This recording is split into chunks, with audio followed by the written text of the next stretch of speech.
Hey guys, Nick here with Phone Arena, and can you imagine that the word phablet didn't even exist a few years ago, but today they seem to be all the rage. Blurring the lines between a smartphone and a tablet, these large-screened handsets have grown quite popular among consumers, and more companies are now offering at least one phablet of their own. HTC is now also ready to join the party. Its first handset of this category is called the HTC One Max, and as the name implies, it is based on the company's flagship, the HTC One. The HTC One Max offers an outstanding metallic design and a 4-megapixel ultra-pixel camera combined with a large 5.9-inch display. And to spice things up, HTC has thrown in a few extra perks, including a fingerprint scanner and a slot for microSD cards. Now that we have your attention already, here's all you need to know about the HTC One Max.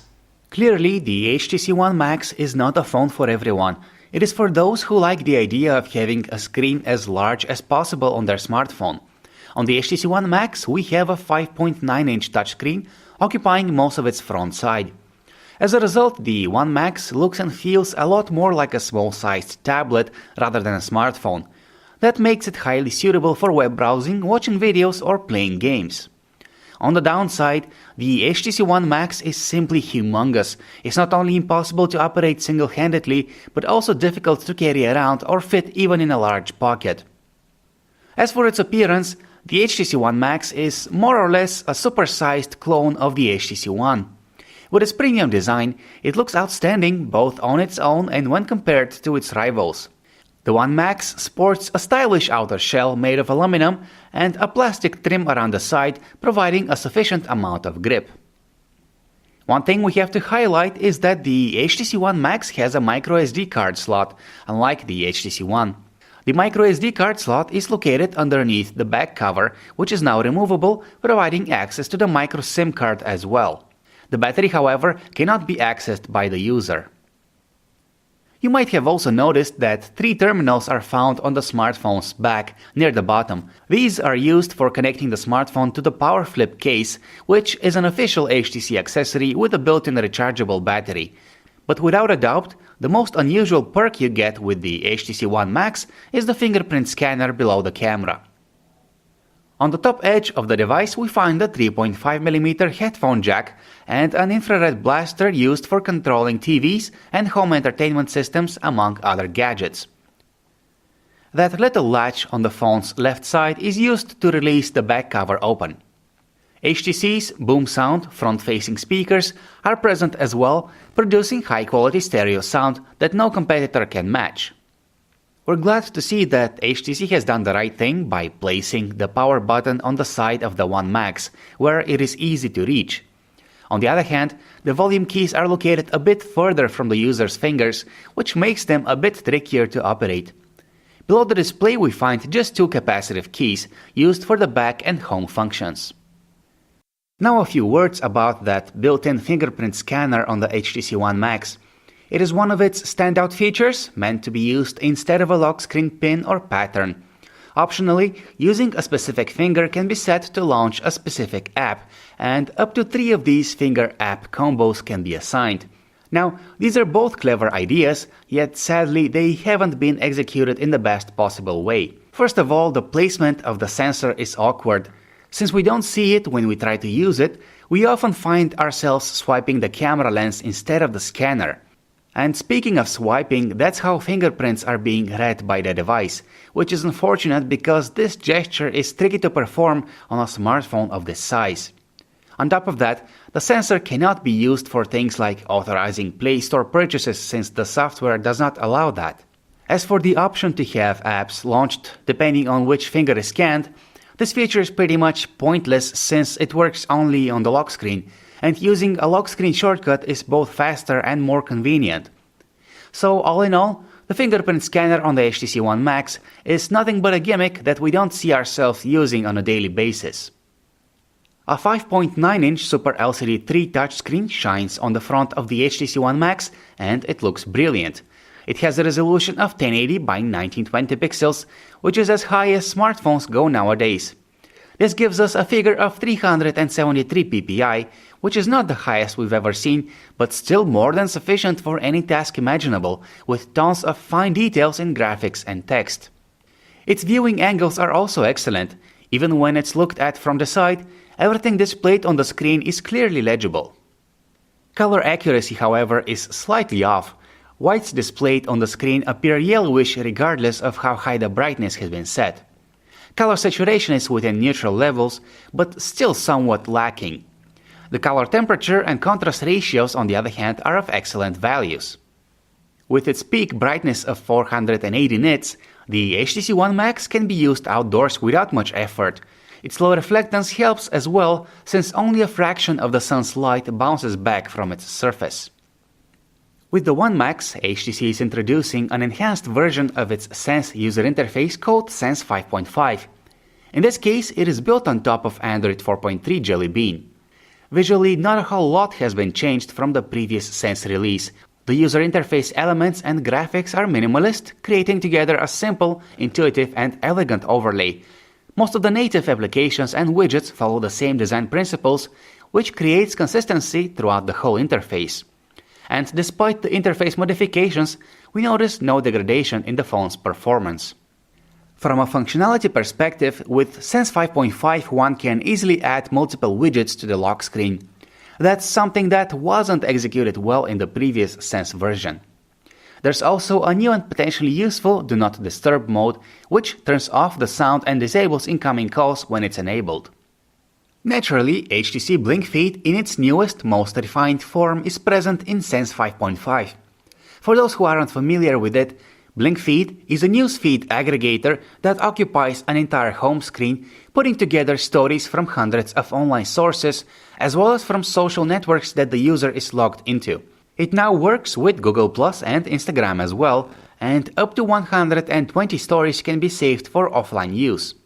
All in all, Blink Feed is a unique service that gives quick, instant access to up-to-date information. Those who feel like they don't need it, however, are free to turn it off. HTC has chosen to stick with the Snapdragon 600 chip for the One Max, even though the faster Snapdragon 800 chip is already being used in a number of smartphones. That gets you a 1.7 GHz quad-core Cray 300 CPU with Adreno 320 graphics backed by 2 GB of RAM. In comparison, the 800 model has a better CPU, better GPU, and can be clocked much higher. But that's not really a deal breaker since the smartphone's performance is top-notch. The user interface responds instantly to our input and runs swiftly without any lag. Games are also handled well, with even the newest 3D titles running at high frame rates. The only downside to having a Snapdragon 600 chip in the One Max is that the smartphone cannot be considered as future-proof as many of its rivals. There is a base HTC One Max model with 16 GB of onboard storage, but for those who feel like that's not enough, the company is launching a 32 GB model as well. Roughly 5.5 GB of that space is occupied by system files. Thankfully, the microSD card slot accepts cards of up to 64 GB in size, so you can use one for storing photos, music and videos, while dedicating the phone's native storage to apps. Plus, HTC One Max buyers get 25 GB of free cloud storage for 2 years, courtesy of Google Drive. There is nothing radical about the dialer application on the HTC One Max. It is easily accessible from the home screen or from the lock screen shortcut. Here we have the call log, the contacts list, and the dial pad under one roof, along with tabs for the user's favorite contacts and groups. It is cool that the tabs can be rearranged to the user's liking, and that scrolling with 2 fingers allows us to rapidly flick through the contacts list. The messaging application is extremely simple, but it's not like it has to be any more advanced than this. Photos, locations, and contact information, as well as calendar appointments, can be attached to the message, which is very useful. Thanks to its size, the on-screen keyboard is quite comfortable for typing using 2 thumbs. We find it uncomfortable to use in landscape orientation, however, since the handset itself is too wide for our fingers to effectively reach the buttons in the middle. Single-handed typing is out of the question, since the proportions of the phone combined with the lack of appropriate keyboard layouts make that impossible. If you have ever used a calendar application on a smartphone, then you'll be feeling right at home with the calendar app found on the HTC One Max. Creating an event is as simple as tapping on a date and hitting the Create Event button, after which you pick a name and time range for the event. Highlighting a date gives you a sneak preview of your agenda without opening the entire schedule for that day.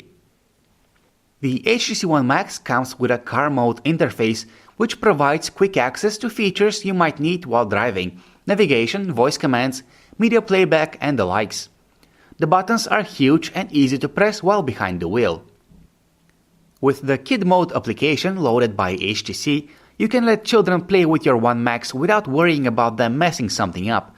It restricts access to your personal stuff, allowing kids to launch only the apps you allow them to. Scribble is another application preloaded on the HTC One Max. Think of it as an advanced notepad where text, photos and clip art can be combined in a single document. Browsing the internet on a screen so large and detailed is a pleasure. What's more, the stock web browser loads pages quickly and has the option to hide the status bar for a true full-screen browsing experience. However, there are a few things about the app that can be a bit annoying. One of them is that text is not inflated automatically, meaning that we still have to zoom in on paragraphs of text in order to read anything. Also, we appreciate HTC adding support for Adobe Flash in its browser app, but it doesn't work properly on all pages we tested. Embedded YouTube videos in particular do not work on all pages. On the HTC One Max, we have an ultra-pixel camera with 4 megapixels of resolution. This camera is more or less identical to the one found on the HTC One, but in this case, there is no optical image stabilization. So here we are at the camera app. On the right, we have 2 dedicated shutters for photos and video, as well as the button displaying the selection of built-in image filters. On the left side, we see the settings menu, which hasn't been organized in the best way possible. All the modes and adjustments are placed in a single menu list with submenus, and because of that, finding the setting that you need often takes longer than it should. In terms of features, there's a bunch of scenes to use when appropriate, including night, sweep panorama, HDR and anti-shake, which adds software stabilization to the image. There is a new dual capture option that takes a photo with both the main and the front cameras at the same time, placing the two together. Video modes include HDR video in Full HD, 720p HD videos at 60 frames per second, and slow motion video at 120 frames per second. Image quality is satisfactory despite the low resolution of the sensor, but below what one would expect from a smartphone of this class. Photos are often underexposed with average details and visible digital noise even in well-lit scenes. However, you can achieve better results by tapping on the subject being photographed. That sets the exposure and the focus right. Color representation is very accurate and we don't see the typical for smartphone cameras excessive color saturation boost. Indoor photos are a different story. They look fine as long as there's enough light provided, but even the slightest tremble of your hand is enough to add noticeable motion blur to the image. In darker scenes, colors are pretty lifeless and the digital noise spoils the whole shot. Video quality is, again, about average. It is smooth, we can't deny that, but we were expecting to see more detail out of a 1080p video. As the case is with still photographs, videos may turn out a bit darker than they should be due to underexposure. Unlike all recent Android phones by the company, the HTC One Max does not offer Beats audio sound enhancements. Another thing that's missing, shockingly, is an equalizer. The preloaded music application doesn't have one, meaning that there is no way of tweaking audio reproduction unless you use a different player for the purpose. The stock player has a few notable perks, however, including its audio visualizer, the option to automatically download missing album art, to play media from a network server, and to set a selected song as a ringtone. The user interface on the music player can be a bit confusing at first, but it just takes a few minutes to get used to the way things are arranged.